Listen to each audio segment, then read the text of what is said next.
Ciao a tutti, my name is Silvia Vicinelli. I'm a singer, songwriter, and vocal coach. Today I'm going to be analyzing and reacting to Pentatonic's live performance of The Sound of Silence. This was in 2019 on Jimmy Kimmel Live. Some of you guys requested this video, so here I am. I'm very excited to watch an a cappella version of this beautiful song. If you haven't subscribed to my channel yet, please do it now, and don't forget to give me a thumbs up if you like my video today. So, let's go.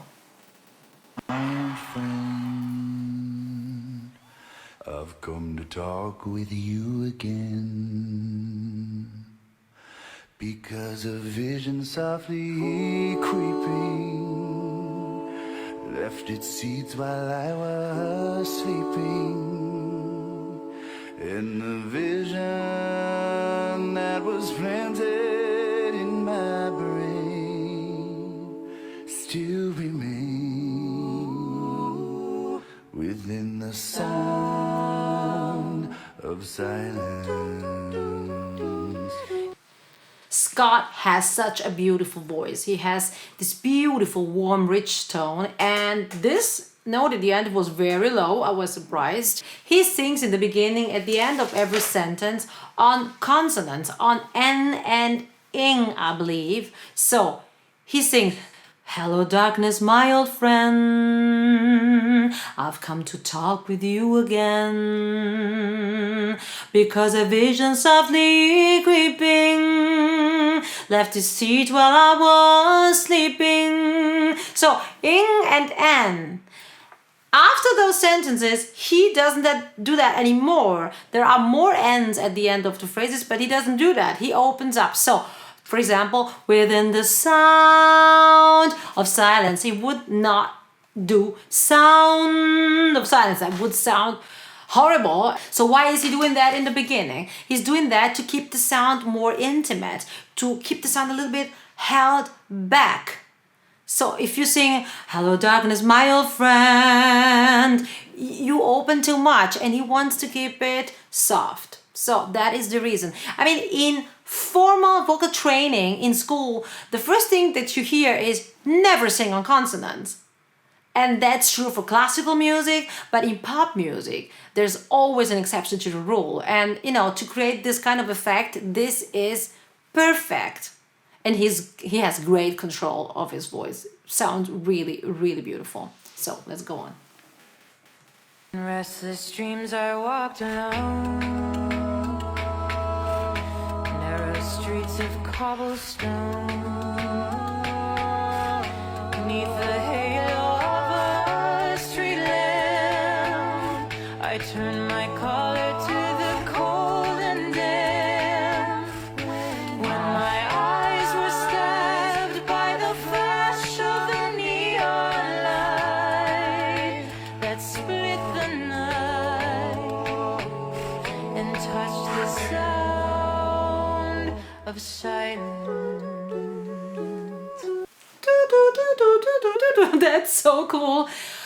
Wow, Mitch has such a beautiful, delicate voice, I would like to say. I mean, he has a brighter, lighter sound. He's got a very gentle, emotional voice, and sounds very vulnerable. So that makes it even more emotional to me. I had chills while I was listening to him now.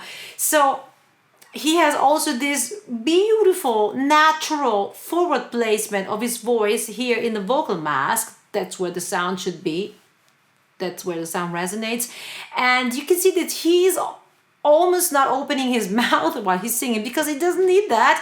And also because he also wants to keep the sound a little bit more intimate here in the beginning. This is still the beginning of the song, because if he would open more, that would of course sound louder. I mean, he has that natural placement, so he doesn't have to do a lot, because of, if you sing higher, you have to open to get the notes. But to him, this range is very comfortable, and this is not so low. I believe he's singing "Flash of the Neon." I believe this is an A4.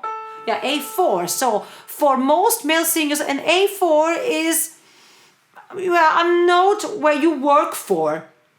but he doesn't work for the note, not at all.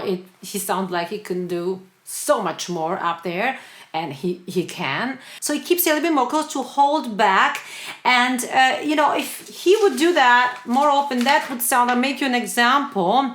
In restless dream I walked alone. That's more open than alone, and then he does, for example, when he goes higher. When my eyes were stabbed by the flash of the neon light. This is more open what I'm doing, but he does that.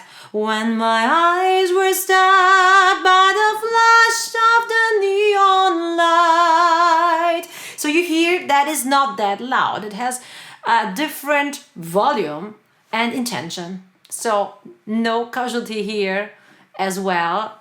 They know exactly what they're doing. Sounds amazing. And in the naked light I saw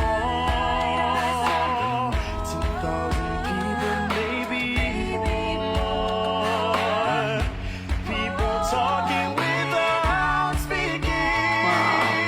Wow. People hearing without listening. People writing songs that voices never share. Wow. And no one dare disturb the sound of silence. Okay, that was really low. I didn't expect that. Oh, wow. What a wonderful voice too here. Matt, that sounds beautiful. He reminds me a little bit of Gershwin musical singers, of Porgy and Bess, for example. The tone is so rich and warm and beautiful, and he has a very tasty conscious use of vibrato. And he also has a very tasty phrasing like the other guys before. So he is doing, for example, the first sentence, and he's going straight to vibrato. He sings, and in the naked light I saw. Oh, that's very low for me. So he goes straight to vibrato. And the second sentence he sings, 10,000 people, maybe more.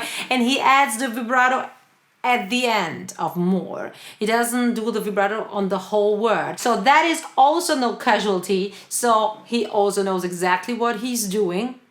And it sounds so emotional and powerful. And I didn't mention the beatbox. I mean, Kevin is doing the beatboxing, and he changed the beat here as Matt started to sing, and the bass drum came in. Kevin is amazing. I mean, it sounds like a beat coming from a computer. I mean, if I wouldn't know, that's what I would think. So, really amazing. And I know he's got so many other talents. So, wow, this is simply beautiful. And I haven't mentioned the vocal arrangement. The vocal arrangement is phenomenal. It's so complex and detailed and refined and powerful. I really, really love it. Really love it. So, excited to see what's coming next.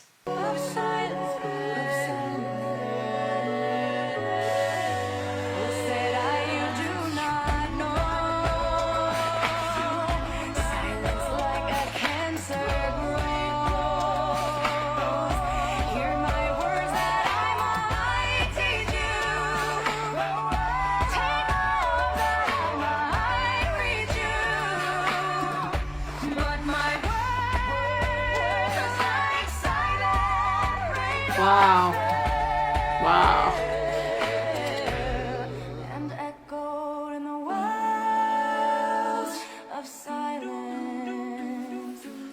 So they got reinforcement here by the percussions. Kirsten is singing those high notes in her chest voice. I mean, he's batting those notes out in such an effortless way. She is using her whole body. She is not saving, she's giving it all. And she has great control and support. And at the end, she flips into her head voice mix. So after the whole high belting, she goes back to that soft, delicate sound. This is not easy to do. You really have to know what you're doing. You really have to know great control of your voice to do this kind of things. I mean, she goes, I think she's belting something like a D4. Silent raindrops fell. I believe this is that. Yeah.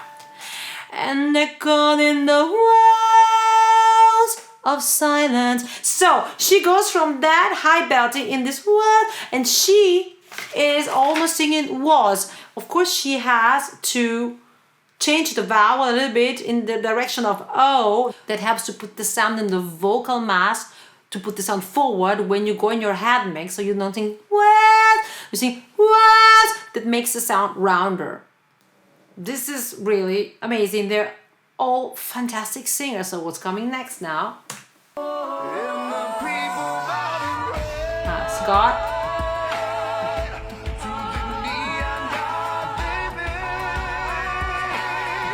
Wow. Okay, I have to stop here. I have to go back and listen to the harmonies, because while Scott is singing, there are such beautiful harmonies. And Scott, by the way, is again singing beautifully, and he is bending forward, as you can see. And this is really helping when you sing high notes to get in your support, to activate the support, to get in your body, to get the energy and the power. And I have the lyrics here. He also, I think, does that because he sings, and the people bowed and prayed. Bowed and prayed. The moment he sings that, he bows. No casualties here. As I said, they know exactly what they're doing. Wow. So, I wanted to listen to the harmonies again.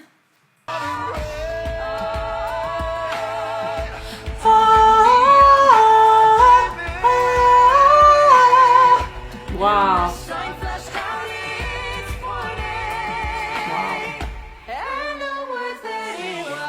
Great break here.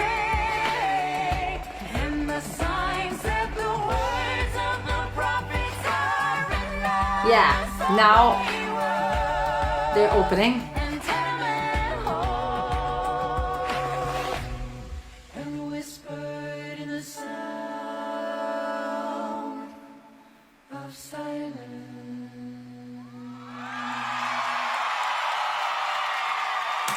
Wow, what a fantastic version of this song.